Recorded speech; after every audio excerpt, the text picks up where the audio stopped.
تقسیم ہند کے وقت ہندوستان میں تقریباً 562 چھوٹی بڑی ریاستیں تھیں۔ قانون آزادی 1947 کے مطابق ان کو اختیار دیا گیا کہ وہ پاکستان یا بھارت جس کے ساتھ چاہیں شامل ہو جائیں۔ تاہم الحاق کا فیصلہ کرتے وقت اہلِ ریاست کو مشورہ دیا گیا کہ وہ ریاست کی جغرافیائی حیثیت اور رعایا کی خواہشات اور رجحانات کو مد نظر رکھیں۔ قیام پاکستان تک ماسوائے حیدرآباد، جونا گڑھ اور کشمیر کے تمام ریاست خوش اسلوبی کے ساتھ بھارت اور پاکستان کے ساتھ الحاق کر چکی تھی۔ تاہم کچھ ریاستیں پاکستان اور بھارت کے درمیان کشیدگی کا باعث بن گئیں۔ ان میں سب سے پہلی ریاست تھی ریاست حیدرآباد۔ ریاست حیدرآباد ہندوستان کی اہم ترین ریاستوں میں سے تھی۔ ریاست کا والی مسلمان تھا لیکن آبادی ہندو اکثریت پر مشتمل تھی۔ اپنے وسائل کو سامنے رکھتے ہوئے نظام حیدرآباد چاہتا تھا کہ وہ آزاد حیثیت سے اپنی ریاست کو برقرار رکھے یا پھر پاکستان کے ساتھ شامل ہو جائے۔ جب 3 جون منصوبے کے تحت فیصلہ ہوا تو نظام حیدرآباد نے وائسرائے لارڈ ماؤنٹ بیٹن سے استدعا کی کہ ریاست کو ڈومینین حیثیت دی جائے، مگر وہ نہ مانا۔ لارڈ ماؤنٹ بیٹن کے جانے کے بعد حیدرآباد کے نظام پر بھارت میں شامل ہونے کا دباؤ بڑھ گیا۔ ریاست کی ناکہ بندی کر دی گئی اور فوجی مہم جوئی تیاریاں شروع کر دی گئی۔ وہ ریاست جو پاکستان کے ساتھ شامل ہونا چاہتی تھی، 24 اگست 1948 کو ریاست حیدرآباد پر بھارت نے اپنی فوجی کارروائی شروع کر دی۔ بھارت کے خلاف اقوام متحدہ کی سیکورٹی کونسل میں شکایات بھی درج کرا دی گئی، لیکن اس سے پہلے کہ سیکورٹی کونسل کو شکایات سننے کے لیے تاریخ مقرر کر دی، بھارت نے حیدرآباد میں فوج کشی کر دی۔ حیدرآباد کی ریاست افواج نے مختصر مقابلے کے بعد ہتھیار ڈال دیے اور یوں ریاست حیدرآباد جس کا پورا حق پاکستان کے ساتھ بنتا تھا، بزور شمشیر بھارت نے شامل کر دیا اور آج تک یہ ریاست متنازع ریاست میں شامل کی جاتی ہے، جبکہ پاکستان 1947 سے ہی اس پر اپنا حق جتاتا آ رہا ہے۔ دوسری جو ریاست تھی جس پر بھارت نے ناجائز قبضہ کیا وہ ہے جونا گڑھ۔ جونا گڑھ کراچی کے ساحل سے 480 کلومیٹر کے فاصلے پر ایک چھوٹی سی ساحلی ریاست تھی۔ اگرچہ آبادی زیادہ تر ہندوؤں کی تھی لیکن ریاست کا سربراہ مسلمان تھا۔ ریاست کے والی نے 15 ستمبر 1947 کو ریاست کا پاکستان کے ساتھ الحاق کا اعلان کر دیا، لیکن کچھ ہفتوں کے بعد بھارت نے ریاست پر فوج کشی کر کے ریاست کا انتظام سنبھال لیا اور ریاست جونا گڑھ پر ناجائز قبضہ کر لیا اور پاکستان کی سرزمین پر اپنا جھنڈا گاڑ دیا اور 1947 سے لے کر آج تک یہ ریاست ہندوستان کے زیر اثر کام کر رہی ہے۔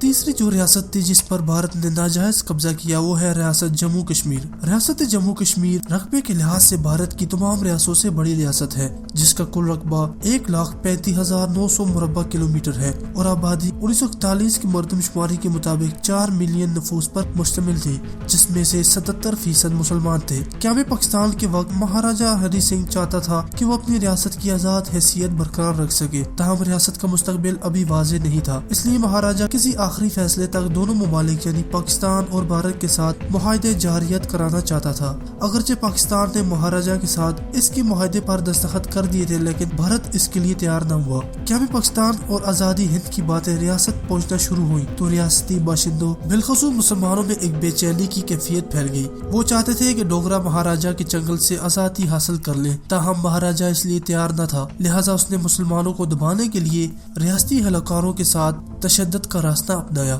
کشمیری مسلمان جو ہندو مہاراجہ کی نیت سے خوب واقف تھے، مہاراجہ کے ظلم کے خلاف اٹھ کھڑے ہوئے اور پہلی بار پوچھ کے مقام پر بغاوت کا آغاز کر دیا گیا۔ اس سے ریاست کے حالات مزید خراب ہو گئے۔ جب مہاراجہ کے مظالم حد سے بڑھ گئے تو صوبہ خیبر پختونخوا کے بہادر قبائل اپنے کشمیری بھائیوں کی مدد پر کم برستہ ہو گئے۔ قبائلی اور کشمیری لوگوں کی مشترکہ جدوجہد کے سامنے مہاراجہ کی افواج بے بس ہو گئی اور مہاراجہ سری نگر سے جموں بھاگ گیا اور بھارت سے فوجی مدد کی اپیل کر دی۔ بھارت کی باقاعدہ افواج کے سامنے غیر تربیت یافتہ کشمیری مجاہدین اور قبائل کا لڑنا مشکل ہو گیا۔ بھارتی افواج نے کشمیر کے آزاد کیے ہوئے حصے پر پیش قدمی شروع کر دی۔ ان حالات میں آزاد کشمیر اور پاکستانی سرحدات کی تحفظ کے لیے افواج پاکستان کو بھارتی افواج کی پیش قدمی روکنے کے لیے 1948 میں احکامات صادر کر دیے گئے اور یوں بھارت اور پاکستان کی افواج پہلی بار آمنے سامنے آ گئی۔ بھارت اور پاکستان کے درمیان یہ لڑائی 1 جنوری 1949 کو اقوام متحدہ کی قرارداد کے مطابق روک دی گئی تھی۔ بھارت جنوری 1948 میں مسئلہ کشمیر کو اقوام متحدہ کی سیکورٹی کونسل میں پیش کر چکا تھا۔ اقوام متحدہ کی سیکورٹی کونسل میں دونوں ممالک کے نمائندوں نے اپنے اپنے موقف پیش کیے، جس کے بعد یہ فیصلہ کیا گیا کشمیر کے مستقبل کا فیصلہ وہاں کے باشندے استواب رائے کے ذریعے کریں گے۔ یہ فیصلہ دونوں ممالک بھارت اور پاکستان نے تسلیم کر لیا، لیکن بعد میں بھارت ہیلے بہانے کرنے لگا اور یوں آج تک کشمیر استواب رائے کے ذریعے سے اپنے مستقبل کا فیصلہ کرنے کے لیے منتظر ہے، جبکہ بھارت فوجی دباؤ کے ذریعے کشمیریوں کی تحریک کو مسلسل دباتے جا رہا ہے۔ دوستوں، یہ 3 ریاستیں جو پاکستان کا حصہ بننا چاہتی تھی، ان پر بھارت نے فوجیں چڑھا کر ظالمانہ قبضہ کر لیا، جبکہ یہ ریاستیں 1947 سے آج تک پاکستان کی منتظر ہے۔ دوستوں، یہ ہسٹری آف پاکستان کی پہلی قسط تھی۔ اس سیریز کی ایپیسوڈ 2 میں ہم آپ کو یہ بتائیں گے کہ پاکستان کو ایشیا کا دروازہ کیوں کہا جاتا ہے، پاکستان کن کن ممالک کو آپس میں جوڑنے کا کام کرتا ہے، اور پاکستان کا یہ خطہ اتنا قیمتی کیوں ہے۔ دوستوں، اگر آپ یہ جاننا چاہتے ہیں وہ وقت کون سا تھا جب پاکستانی کسان پانی کے لیے بھی بھارت کو کرایہ دیتے تھے اور انگریزوں کو لیاقت علی خان کو شہید کرنے کے لیے پاکستان کی سرزمین سے ایک بھی پاکستانی نہ ملا۔ دوستوں، یہ ناقابل فراموش داستان سننے کے لیے اوپر دی گئی ویڈیو پر کلک کریں، اور آج کی معلومات آپ کو کیسی لگی آپ ہمیں ضرور بتائیے گا۔ خدا حافظ۔